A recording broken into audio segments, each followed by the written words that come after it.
Serambi Islami, semua ada di sini. Kajian Islami buat bekal nanti.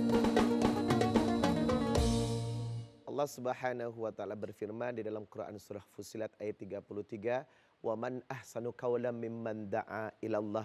Tidak ada perkataan dan perbuatan yang paling baik kecuali berdakwah di jalan Allah. Nah, menyambung tadi Syekh. Jadi stoknya Nabi Yunus ini udah hilang kesabarannya. Iya, stok sabarnya udah hilang hingga ia ditelan oleh ikan paus. Sedangkan Allah sendiri menyindir kepada Rasulullah jangan sampai seperti beliau. Silakan Syekh. Ya. Baik jemaah sekalian, pemirsa TVRI yang dirahmati Allah Subhanahu wa taala. Betul bahwa Nabi Yunus stok sabarnya habis. Kan kalau ibu-ibu lagi kesel kan gitu, hilang kesabaranku. Tapi ingat, sabarnya Nabi Yunus ini dibandingkan dengan kuatnya sabar kita masih jauh. Stok sabarnya habis dibandingkan dengan hebatnya sabar kita masih jauh. Kenapa? Tugas para nabi paling terberat, profesi terberat. Nabi SAW bersabda, asyadun nasi balaan al-anbiya, tsummal ulama, tsumma syuhada. Yang paling berat ujian dalam hidup ini adalah para nabi. Saking beratnya tantangan dakwah, berliku-liku, bahkan justru mendapatkan ancaman. Jelas kisah ini Nabi Yunus pun meninggalkan kaumnya. Naik perahu, di tengah samudera, tiba-tiba datang topan. Wah, ini kelebihan penumpang. Akhirnya diundi, yang dapat Nabi Yunus lagi, Nabi Yunus lagi. Akhirnya dilemparkan. Dan kemudian datanglah ikan nun menyambarnya. Sampai Nabi Yunus alaihissalam ada dalam perut. Sadarlah di situ. Nah, kalau Nabi ketika ada salah, dibangkitkan oleh Allah, sadar bertobat kepada Allah.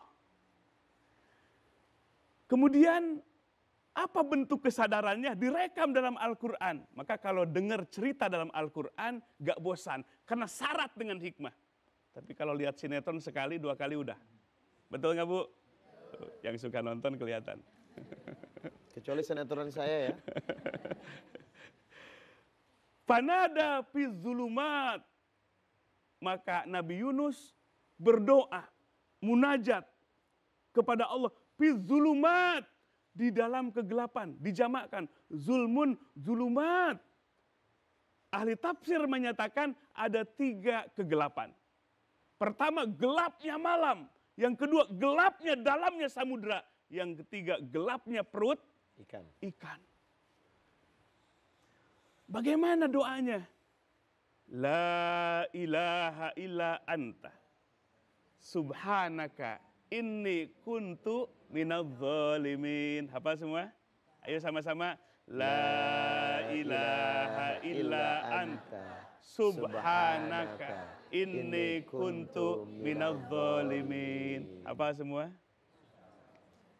Ada 3 penting kaidah di dalamnya. Pertama, tauhid, la ilaha illa anta.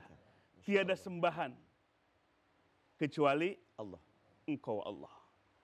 Anta, engkau, terasa ketika lapar, ketika gelap, ketika dihukumi, terasa anta, engkau.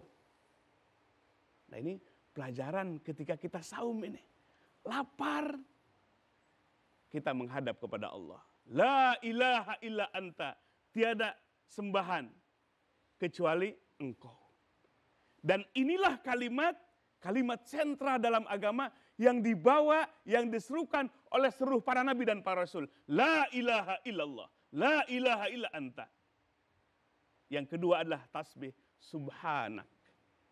La ilaha illa anta. Subhanak. Menyucikan Allah dari makhluk yang merusak, yang menyebut Allah sama dengan makhluknya. Kemudian yang ketiga, baru i'tiraf, pengakuan kezolimannya, kesalahannya. Inni kuntu minal zalimin. Ini sesungguhnya takkid, sesungguhnya aku kuntu benar-benar minal zalimin, termasuk orang yang zalim.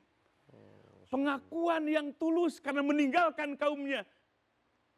Tidak ada dalam perintah Allah meninggalkan kaumnya, maka beliau mengakui dengan penuh kesadaran, inni kuntu minal zalimin. Dosa satu kali, tapi kesadarannya luar biasa.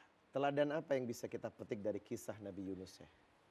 Yang pertama adalah ketika kita jatuh kepada dosa, jangan biarkan diri kita dalam kegelapan.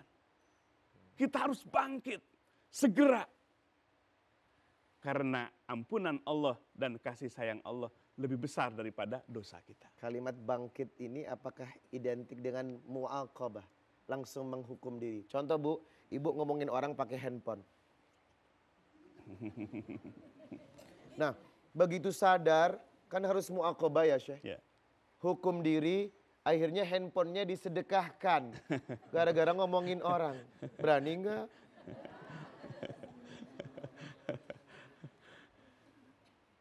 Ini adalah tips. Jadi dari kisah ini luar biasa. Maka kembali kepada saum kita. Mata kita berbuat zolim, mulut kita berbuat zolim, tangan kita berbuat zolim, kaki kita berbuat zolim, gelap. Masya Allah. Maka gambaran Nabi Yunus alaihissalam fidzulumat dalam 3 kegelapan itu semestinya adalah kita harus merasakan itu semua.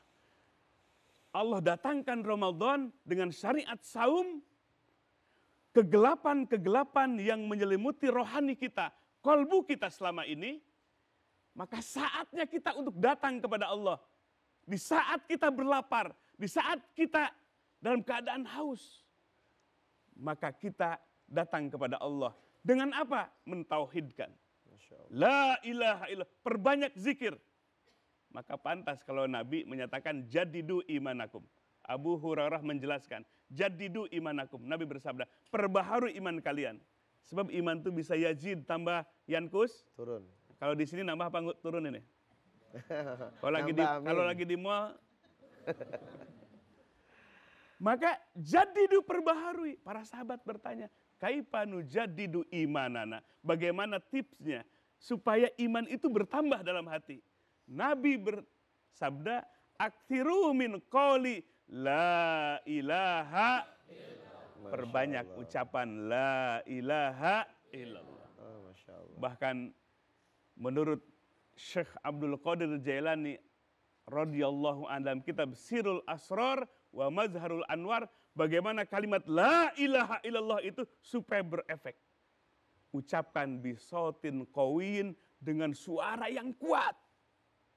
Dengan suara yang kuat, bihimmatin aliyah, di mana hatinya punya cita-citanya ingin kembali kepada Allah, hijrah kepada Allah. Maka kalimah thayyibah itu akan bersinar dan menghidupkan hati kita. Nih, kalau sudah hati hidup, mengingat Allah, pikiran tercerahkan, problem-problem terpecahkan, yang lemah, yang putus asa, bangkit kesadarannya, energinya akan hadir dalam diri kita. Oh, Masya Allah. Mudah-mudahan kita gampang mengakhiri hidup ini dengan kalimat la ilaha illallah. Rasulullah sallallahu alaihi wasallam bersabda, "Man kana akhiru kalamihi la ilaha illallah dakhalal jannah." Siapa di akhir hidupnya menutup nafasnya dengan la ilaha illallah, maka akan masuk syurga. Jangan kemana-mana, kami akan kembali setelah yang satu ini. Serambi Islami Ramadan. Seram